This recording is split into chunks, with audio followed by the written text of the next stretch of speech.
my brothers and sisters. It's a wonderful day.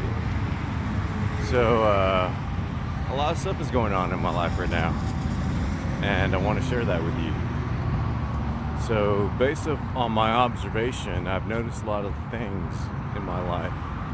This is just from my personal experience. I don't want to preach to you guys and say, hey, this is the word, this is the message, you got to live by it. So, based on my observation, I've noticed that everything that we intake into our bodies affects the way we think, the way we behave, and also the way we feel. So, I sleep on one of those memory foam mattresses, and if I sleep too long, I notice that my body starts to ache, my back hurts, and it's just an ugly feeling. And after I do my morning walk and my prayer and get movement into the body, I start to feel better. It's almost like an instant euphoric feeling. And as I'm doing my morning walk and prayer, I'm very observant of my surrounding. I don't see anyone in the parking lot, and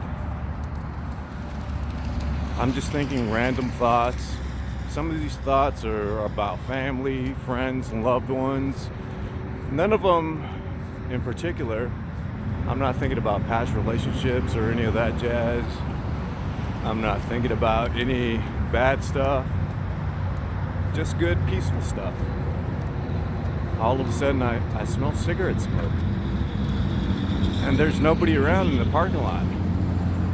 And I noticed there was one person yards away from me, in front. They didn't have anything in their hand, and the wind direction was actually blowing the opposite way. And I could smell the cigarette smoke. And I thought, oh my gosh. I started thinking about all the crutches in life that we use, the excuses to validate our behavior. And we're told that smoking is addictive.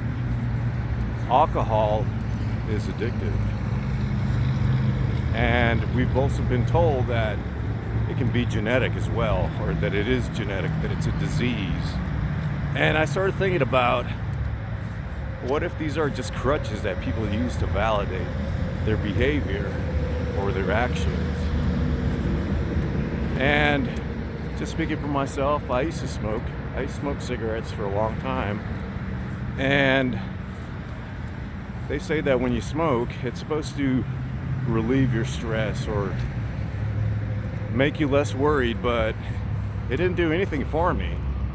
In fact, I could feel the effects of it. I started feeling sluggish. My voice would be raspy.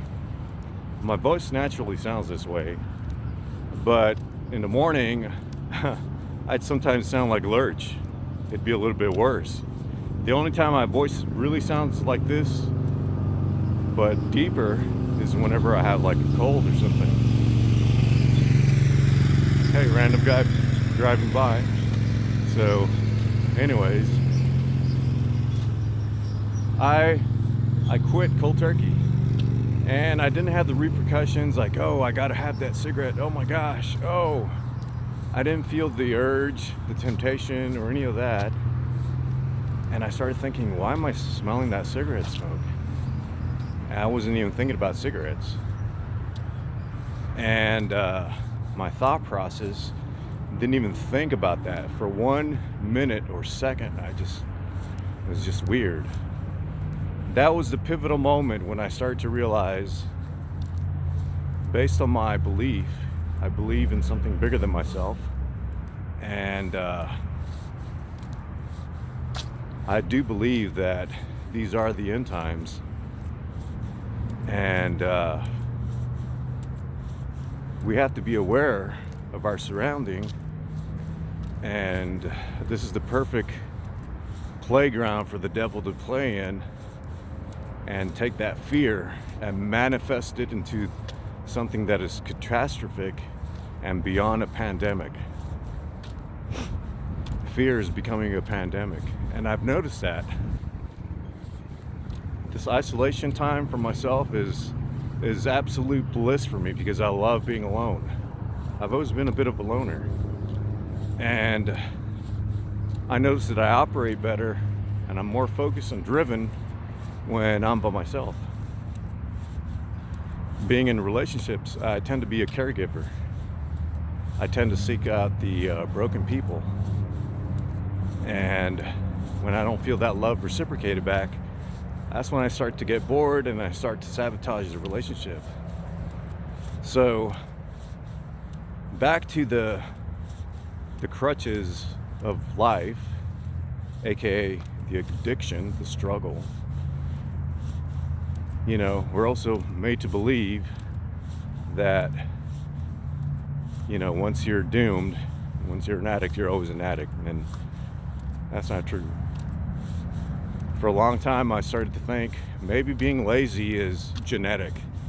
Maybe that's the reason why I'm fat, because I'm not active, I overeat, and after I had that little moment, that little experience that woke me up, that pivotal moment where I had this brain injury last year, I was supposed to have 6 months of therapy to get back to where I was, and I couldn't accept that. To me, I felt fine. I could drive, I could still play my guitar, and but I did notice that my thought process was a little bit different. I don't know if it made me smarter, because at times I did feel I was smarter, but it made me feel more aware. Almost like it was a wake-up call, like, hey, you got to do something or else. And I started doing this journey one day at a time, and I started to walk with purpose. And my prayer started to become action, because prayer is a verb, right? Praying, walking with purpose. So I started thinking about a lot of things this morning. One of those thoughts was thinking about converting my truck into a workstation slash living quarters so I could live in, drive around the country, maybe start up a ministry to help others and share my story. And it really spoke to me. And it may sound crazy, but at this time in my life, I see a lot of you are hurting. It makes me sad. And a lot of these people that are hurting will validate things with these labels like addiction or genetic. And I believe that if you rewire your thinking, your thought process, you can overcome anything. And for myself, I started to put God first. And that 6 months of therapy turned out a couple of weeks of absolutely nothing. I went to go get for the observation, and they didn't think anything was wrong. They said, well, come back in a couple of weeks and we'll see where you're at. And when I went, they're like, wow. It was like an instant full recovery. And if you guys understood the magnitude of this injury, you would think like, wow, how did that happen? It's a miracle, right? Well, for me, when I started to put God first and I started to walk the walk and go above prayer and putting it into action, walking with purpose, it opened up a new door for me.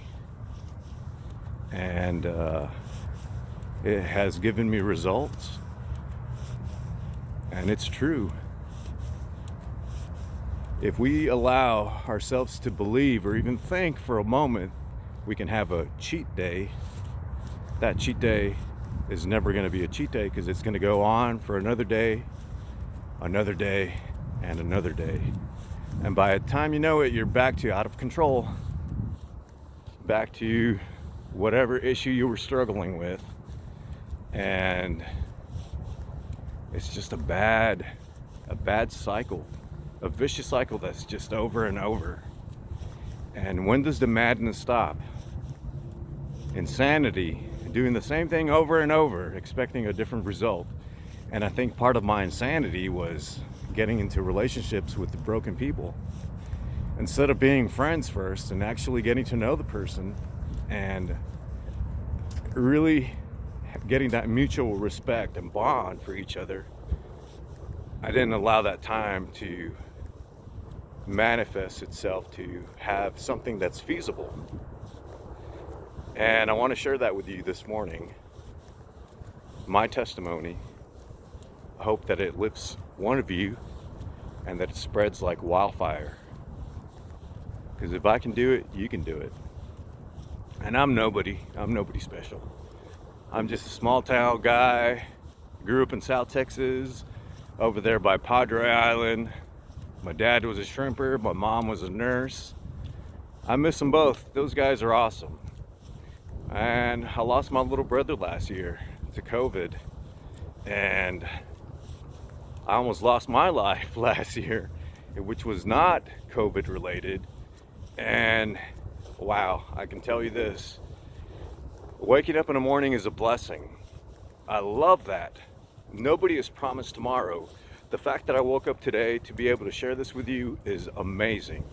It is living testimony that there is something bigger than us. You just have to believe. You have to walk the walk. You got to do it. Just lift yourself up. Do it. You can do it. I believe in you. And I don't want you to think or feel that the labels that have been given to us, the way we've been taught to think a certain way, is the way, because it's not. I can guarantee that it's not the way.